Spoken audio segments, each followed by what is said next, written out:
오늘은 하나님이 선민에게 주신 전화위복, 하나님이 선민에게 주신 전화위복이란 제목으로 말씀을 상고합니다. 전화위복이라는 말은 화가 바뀌어서 복이 됐다, 이런 말씀이에요. 화가 오히려 복으로 바뀌었다.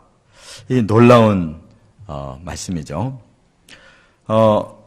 이 에스더서는 이제 제일 초반에는 에스더가 왕후가 되는 아주 큰 복이 임했다가 이제 다시 모르드게로 인해서 하만이 유다인 전체를 진멸하려는 이러한 조서가 이제 발표가 됨으로써 아주 죽을 곤경에 또 처했다가 다시 에스더의 그 소청이 받아들여져서 이제 하만을 죽이게 됐고, 오늘 본문에는 선민들이 에스더도 모르드게도 유다인도 전부 복을 받게 되는 이렇게 위복으로 바뀌었다, 그 말입니다.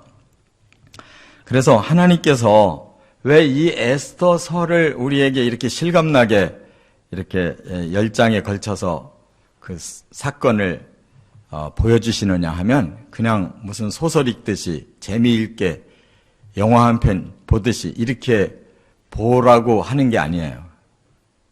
이거는 성경의 대주제인 구원을 하나님이 한 사건을 가지고 구원이 이런 것이다 라고 보여주시는, 그러니까 성경의 그 핵심 주제를, 이 사건, 실제 일어난 사건을 가지고 우리에게 메시지를 주시면서 예표로 삼으신 거예요. 선민은 아무리 형편없어도 하나님이 한 번 택한 이상 버리질 않으시고 어떻게 해서라도 다듬어서 쓰시려고 하는 거예요. 그게 하나님 사랑이고 그게 선민의 복인데, 선민이 망하고 완전히 이 땅에서 끝장날 것 같았는데 하나님이 살려내시고, 이렇게 또 구원이라는 이 축복이 얼마나 또 위대한 건가를 보여주세요. 이 지상에서 이렇게 또 복이 클 수가 없어요. 그냥 그 몽땅 선민이 다 오늘 받는 걸 볼 수가 있어요. 바로 저와 여러분도 사탄에 의해서 우리 영혼 몸이 영원히 저주받고 영원히 형벌받을 수밖에 없는데, 이 땅에서 태어나면서부터 시작됐는데 그 저주가, 그러나 하나님을 만나고 예수 그리스도의 그 구원을 통해서 우리는 다시 이렇게 회복만 되는 게 아니라 하나님 계획하셨던 모든 복을 다 받게 하신다는 거예요. 이것처럼 놀라운 구원의 메시지가 없어요.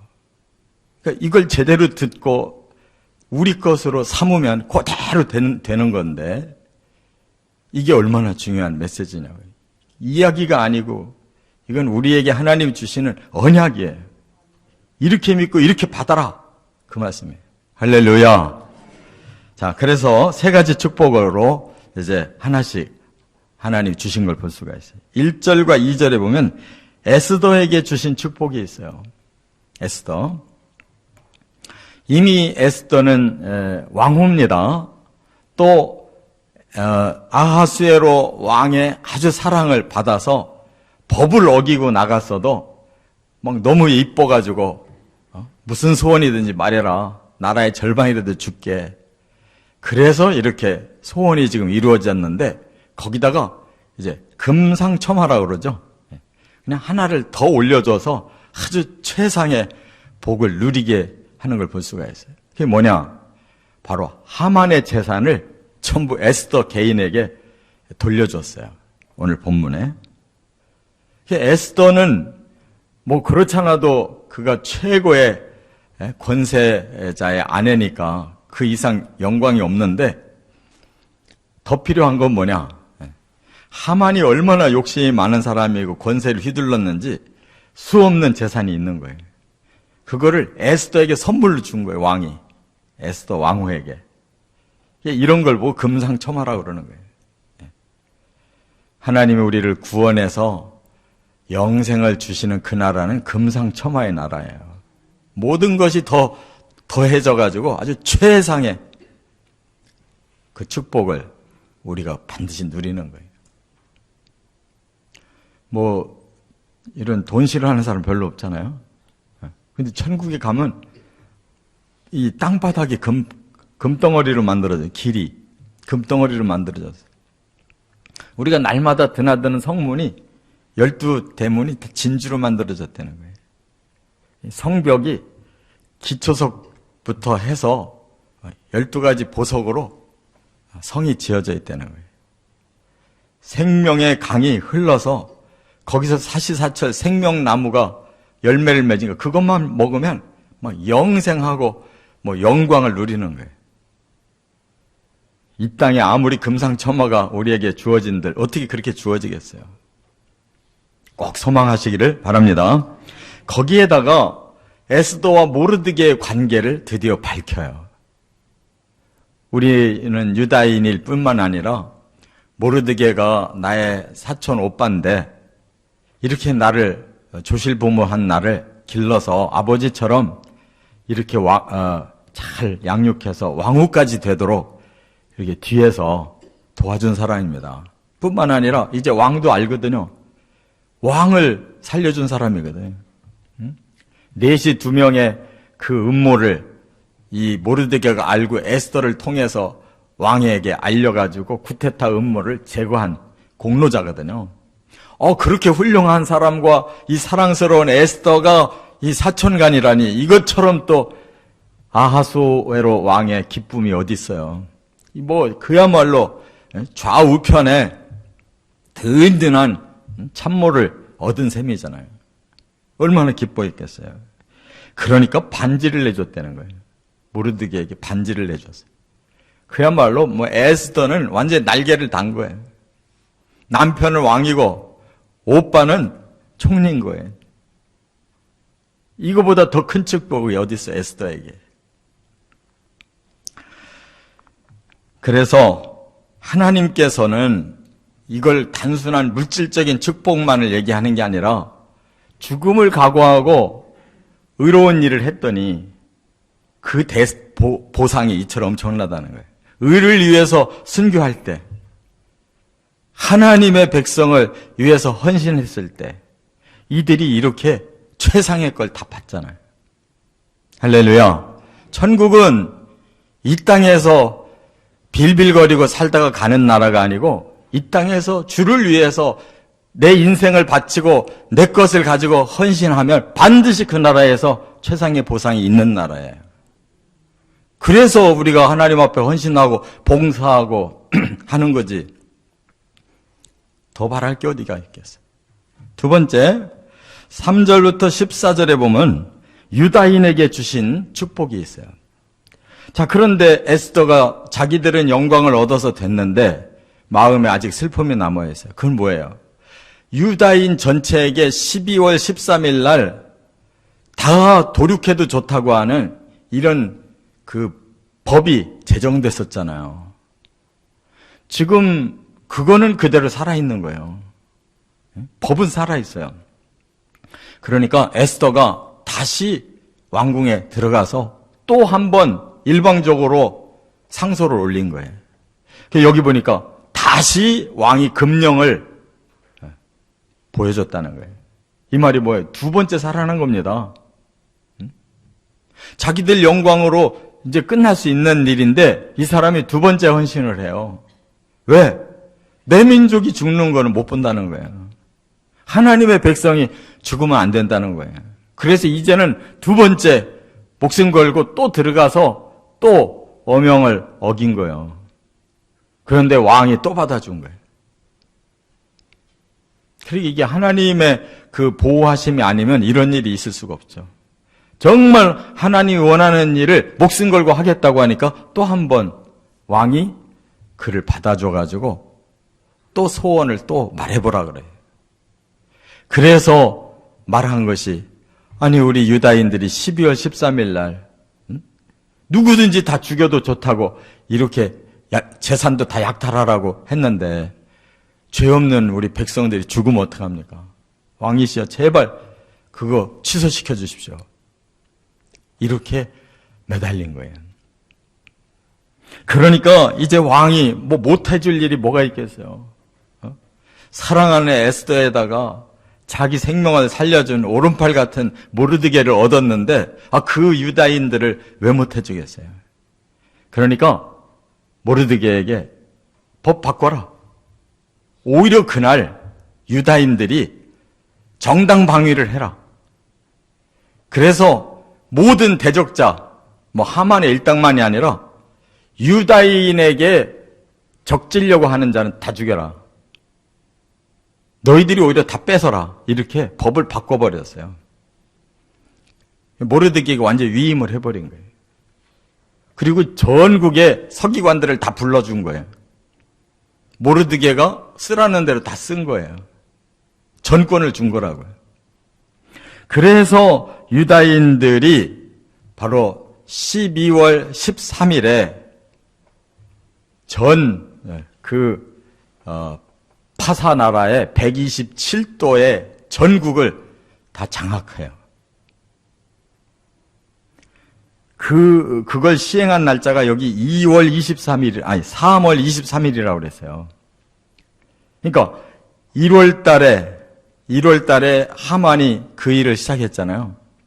1월 달에 그 일을 시작했는데 이제 3월 달 돼가지고는 완전히 뒤집어져가지고 3월 23일 날은 거꾸로 그 원수들이 다 죽을 수밖에 없는 날로 법령을 바꿨다고요. 그리고 12월 13일 날 시행하고 이렇게 해서 유다인이 구원의 축복을 받습니다. 오히려 그 세계를 지배해버렸어요. 나중에 보면 유다인 아닌 사람들이 나도 유다인 되겠다고 다 사람들이 개종했다는 거예요. 그만큼 유다인의 권세가 커진 거예요. 이것도 뭘 의미하겠어요? 단순히 니들도 이 땅에서 하나님께 복 받아가지고 이렇게 세상에서 떵떵거려라 그런 메시지입니까? 이게 그런 설교라고 그러면 이건 타락한 설교예요.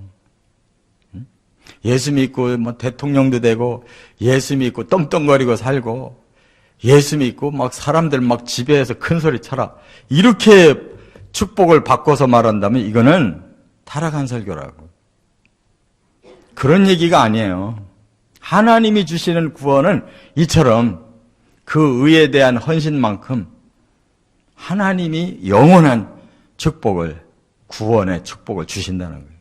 죽을 뻔했다가 살아나잖아요. 바로 우리 인생들이 그런 자들이라는 거예요.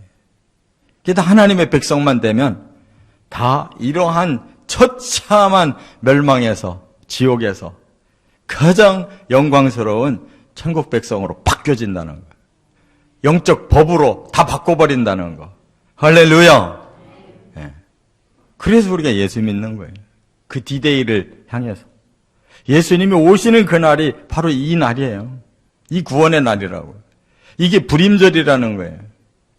유대인들은 불임절을 12월 13일 날 지키는데 바로 6월절 한 달 전이에요. 그래서 이것이 말하자면 그 6월절을 위한 그 미리 예표적인 6월절 같이 지키는 게 불임절이라고. 12월 13일 날 지키고 1월 14일 날 6월절 양을 잡고 무교절을 시작하는 거예요. 얼마나 성경은 타이트하게 정확하게 하나님이 진행하셨는지 몰라요. 세 번째 15절부터 17절에 보면 모르드게에게 주신 축복이 이제 나오는데요. 드디어 처음에는 에스더의 사촌이라는 걸 알고 인장을 빼줬는데 드디어 취임식 합니다. 여기에 모르드게는 어떻게 푸르고 흰 조복을 입고 큰 금관 쓰고 자색 가는 베옷을 입고 왕 앞에 나왔다. 그래서 이 말은 뭐예요? 총리로서의 정장을 차리고 왕 앞에서 그 임명을 받은 거죠. 취임식을 한 거예요. 예? 그랬더니 수산성이 즐거이 부르고 기뻐했다. 그 수산성이 바로 수도예요. 바사의 수도. 수도의 모든 백성들이 기쁘고 즐거운 노래를 부르고 축제가 일어났다는 거예요. 왜? 모르드게가 낙하산 인재가 아니에요. 다 사람들에게 그만큼의 선한 영향력을 끼치는 인물이 벌써 된 거예요. 무조건 왕후의 사촌이라고 해서 갖다가 내리 꽂은 이런 사람이 아니라는 거예요. 이미 그 수도에서는 이 모르드게라고 하는 사람의 인물을 알아보고 큰 온 성에 기쁨이 되고 축제가 된 거예요. 이게 진짜 축복이잖아요. 우리 그리스도인들이 이 땅에서 복 많이 받아가 낙하산이 돼가지고 막 권세 누리라는 게 아니에요. 하나님이 나를 사용해 주셔서 그만큼 선한 영향력을 많은 사람들에게 베풀어서 훌륭한 사람으로 인정받고 칭찬받으라는 뜻이에요. 할렐루야. 이렇게 돼야 되는 거예요. 대통령도 그렇게 해서 대통령이 돼야 되고 총리도 그렇게 해서 총리가 돼야 그 총리 자리에서 사람들을 제대로 바르게 살고 잘 살게 만들고 그냥 빈부격차 없게 만들고 억울한 사람 없게 만들고 이렇게 할 수 있는 거지. 무조건 낙하산으로 총리되고 그가 엉뚱한 짓 하면은 그 자리가 오히려 사람 죽이고 세상을 멸망시키는 자리잖아요. 이 모르드게는 이미 서민들까지도 다 기뻐하는 그런 총리였단 말이에요. 그러니까 그 시대에 이 사람처럼 위인이 어디 있어요. 왕도 좋아하고 하나님도 좋아하고 백성들도 좋아하는데 이런 축복을 받으시기 바랍니다. 그래서 유대인들은 덩달아서 영광과 즐거움과 기쁨과 존귀함을 받았다는 거예요. 그렇지 않겠어요? 유대인들도 하루아침에 그냥 주가가 높아진 거예요. 그리고 왕의 어명으로 각 지방, 유다인들도 다 그날을 명절로 삼았다는 거예요. 그렇지 않겠어요? 자기 민족의 그 모르드게라는 사람이 이 바사 제국의 2인자 총리가 된 날이니까 이 취임식을 유대인들도 참 알렸겠죠, 전국에. 그러니까 전국에 산재에 있던 벌벌 떨고 살던 유다인들이 그날은 축제의 날이 돼버린 거예요. 모르드게 취임식이 축제의 날이 됐대요.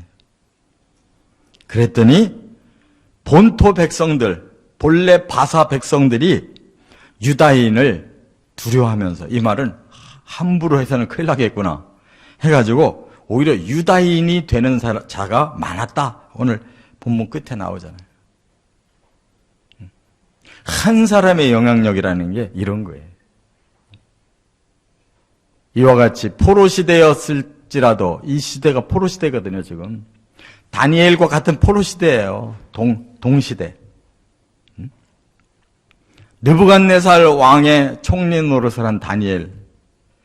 그 느부갓네살이 꺾어지기 시작하니까 바로 메대의 이러한 총리, 메데파사의 그 총리가 되는 이런 하나님은 위에서 이 나라 저 나라에 포로대에 갔어도 다 거기서 쓸 사람들 다 쓰셨어요. 이 놀라운 하나님의 눈으로 우리가 같이 내려다보면 얼마나 멋있냐고요. 그 사람들이 어떻게 해서 그렇게 됐어요? 하나님 똑바로 믿고 하나님 말씀으로 똑똑해지니까 그 시대에 쓰임 받지 않을 수가 없는 거예요. 그 사람밖에는 꿈을 풀 수가 없고 그 사람밖에는 진짜 왕을 위해서 의로운 일을 해줄 사람이 없는 거예요. 그러니까 왕들이 쓸 수밖에 없어요. 이와 같이 진정한 축복, 이것이 하나님 우리에게 구원받은 성도에게 주시려고 하는 것이라는 걸 깨닫고 진짜 축복을 사모하고 이 땅에서도 그렇게 쓰임받으시기를 주의 이름으로 축원합니다.